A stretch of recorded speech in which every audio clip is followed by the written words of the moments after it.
Halo semuanya, selamat datang lagi di sesi analisis taktikal kita. Jujur aja, saya antusias banget hari ini karena kita bakal ngebedah salah satu pertandingan yang paling aneh, paling penuh drama, dan pastinya paling nguras emosi di La Liga musim ini. Iya, laga antara Osasuna melawan Atletico Madrid di El Sadar.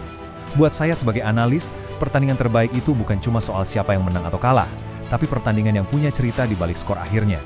Dan laga yang satu ini, wah, ini sih masterclass murni tentang gimana caranya bertahan hidup dari gempuran gila-gilaan dan tetap bisa tampil super kejam di depan gawang lawan. Oke, nggak usah lama-lama, mari kita langsung bedah tuntas apa yang sebenarnya terjadi di lapangan. Tapi sebelum kita masuk ke detailnya, coba kalian renungkan satu pertanyaan mendasar ini. Gimana ceritanya sebuah tim elit sekelas Atletico Madrid bisa menang di laga tandang yang super krusial, padahal sepanjang 90 menit mereka cuma bisa ngelepasin 5 tembakan? Ya, kalian nggak salah dengar, 5 tembakan doang.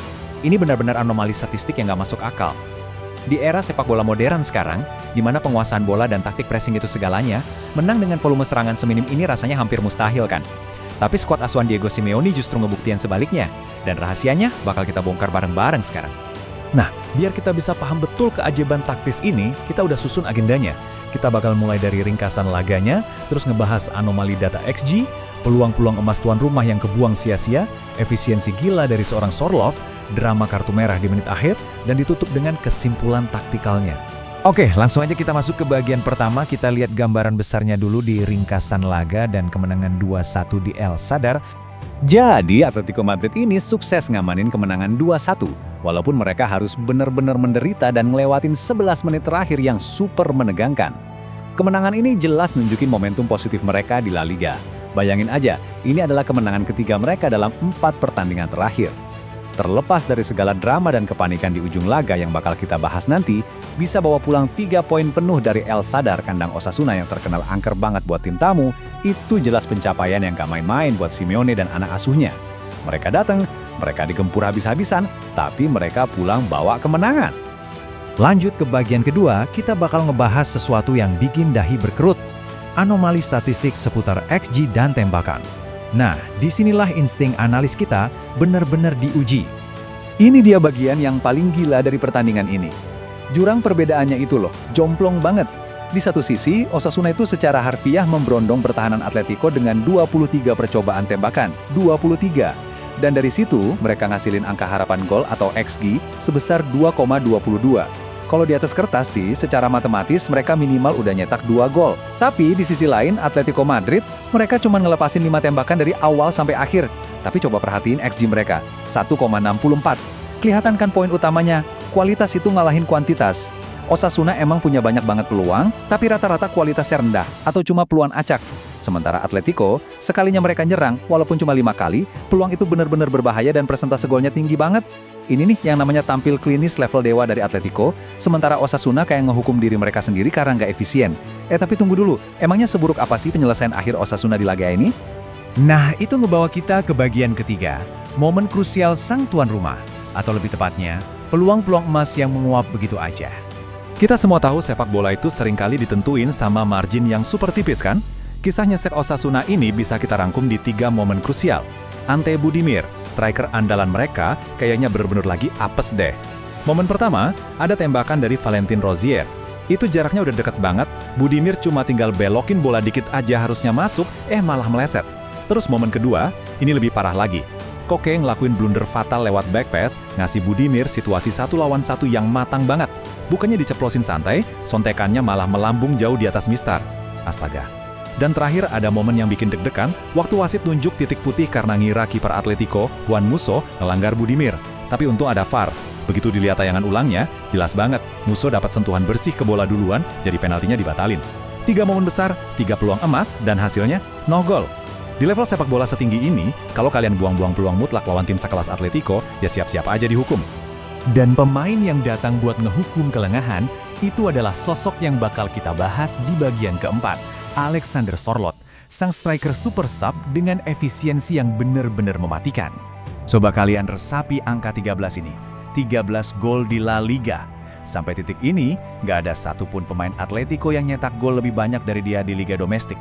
Tapi yang bikin data ini makin luar biasa adalah fakta bahwa dari 33 penampilannya, dia cuma jadi starter 20 kali.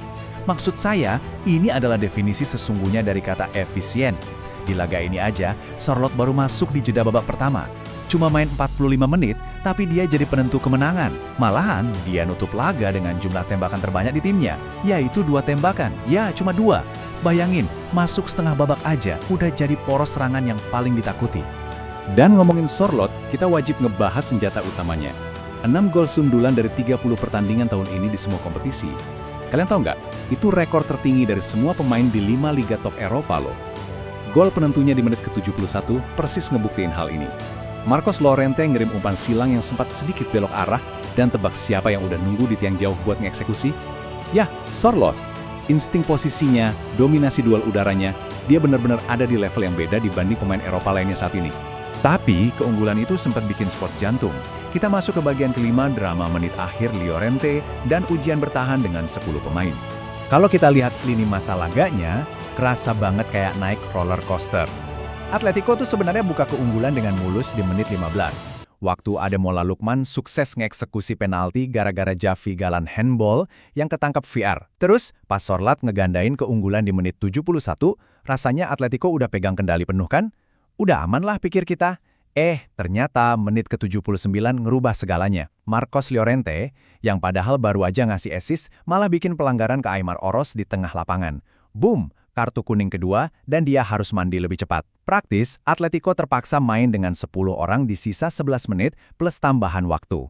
Jelas aja Osasuna langsung nyium bau darah dan neken habis-habisan. Sampai akhirnya, Kike Barja bisa nyetak gol di ujung laga. Atmosfernya bener-bener tegang minta ampun, tapi tembok pertahanan khas Diego Simeone ternyata masih terlalu tangguh. Mereka emang menderita sampai peluit panjang bunyi, tapi poin penuh tetap aman di kantong. Jadi, dari semua kekacauan dan drama tadi, apa kesimpulannya? Mari kita bahas di bagian ke-6. Kesimpulan taktikal laga ini. Tampil klinis, mengalahkan volume. Kalimat ini benar-benar ngerangkum semuanya. Dalam sepak bola, efisiensi ekstrim bakal selalu menghukum volume yang terbuang sia-sia. Pertandingan ini ngajarin kita kalau sepak bola itu bukan sekedar soal siapa yang paling lama muter-muterin bola atau siapa yang paling sering nembak ke gawang. Ini soal gimana mengeksekusi peluang sekecil apapun dengan presisi kayak pembunuh bayaran. Atletico Madrid mungkin bisa dibilang agak beruntung bisa bawa pulang 3 poin dari tim Osasuna yang buang-buang peluang sebegitu banyaknya. Tapi, fakta bahwa 5 tembakan mereka bisa ngasilin XG yang tinggi, ngebuktiin satu hal penting, kualitas penciptaan peluang dan penyelesaian akhir, terutama dari sosok kayak Charlotte, adalah pemisah yang jelas antara mentalitas tim penantang juara dan tim papan tengah. Sekarang pertanyaan buat kalian semua, apakah taktik pasif dengan serangan balik yang super efisien ini bisa terus nyelamatin Atletico di sisa musim? Atau mungkinkah di laga-laga berikutnya Dewi Fortuna nggak bakal berpihak lagi ke mereka? Coba kalian pikirin baik-baik ya.